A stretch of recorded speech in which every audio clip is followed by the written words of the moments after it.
तो अब हम लोग देखते हैं कि जो साधारण पासे होते हैं, जो मानक नहीं होते हैं, उसमें आपको मैंने बताया था कि साधारण पासे जो होते हैं उसमें निश्चित नहीं होता है कि एक के पीछे कौन सा होगा, दो के पीछे कौन सा होगा, तीन के पीछे कौन सा होगा, ये निश्चित नहीं होता है। जबकि मानक पासे में निश्चित होता है कि एक के पीछे 6 ही रहेगा, 5 के पीछे 2 ही रहेगा, 3 के पीछे 4 ही रहेगा। ये निश्चित होता था मानक वाले में। तो उसमें एक स्थिति अगर पासे की दी रहती थी तो क्वेश्चन का जवाब आ जाता था। लेकिन अगर जब साधारण पासा है तो उसमें जो है ये अंक निश्चित नहीं होते हैं कि किसके पीछे कौन सा होगा। इसलिए पासे की इसमें कम से कम 2 स्थितियां दी जाती हैं और इनको कैसे हल किया जाता है ये तरीका हम लोग जानते हैं। यहां पर क्वेश्चन देखो दिया गया है, पहला क्वेश्चन है साधारण पासा दिया गया है, पासे को आप देख रहे हैं। उसके बाद क्वेश्चन कह रहा है कि सतह 4 के विपरीत सतह कौन सी होगी। अब देखो 4 इसमें भी है और 4 इसमें भी है, दोनों पासों की हेल्प लेनी है। हमको बस यही देखना है कि 4 के पीछे कौन कौन नहीं हो सकता। तो जितने दिख रहे हैं 4 के अगल बगल ये उसके पीछे नहीं हो सकते। तो 4 के पीछे कौन नहीं हो सकता, 5 नहीं हो सकता, 6 नहीं हो सकता, और कौन नहीं हो सकता, देखो यहां भी 4 के अगल बगल है ना, ये पीछे नहीं हो सकते, 4 के पीछे नीचे ये नहीं हो सकते।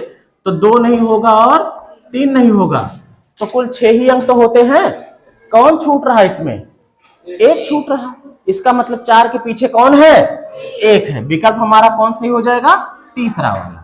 देखो दूसरा जो क्वेश्चन है इसका जो पासा दिया गया है वो अंक ना दे करके, जैसे इसमें अंक दिए थे वैसे इसमें बिंदी दी गई है ना।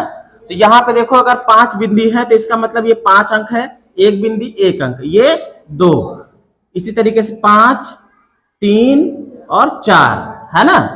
तो हमसे पूछा क्या जा रहा है, हमसे पूछा जा रहा है कि पासे की दिखाई गई सतहों में यदि 5 सबसे ऊपर है तो सबसे नीचे की सतह पर कौन सा अंक होगा। नियम मैंने बता दिया है कि 2 पासे हैं, दोनों में देखोगे 5 है अगर यहां पर, तो 5 की पड़ोसी सतह कौन कौन सी है। तो 5 के इसमें देखोगे 1 और 2 हैं, इस वाले में कौन है, 3 और 4 हैं। तो इसका मतलब यह है कि जो छूट रहा है वो 5 का विपरीत होगा। छूट कौन रहा है, 6। तो इसमें विकल्प कौन सही हो जाएगा, चौथा वाला। तो जब भी सामान्य पासा या फिर साधारण पासा दिया हो तो इस तरीके से उसमें ये देख लेना कि उसकी पड़ोसी सतह कौन कौन सी दी गई है। पड़ोसी सतह पता होगी तो जो नहीं पता होगी वही उसकी विपरीत सतह होगी।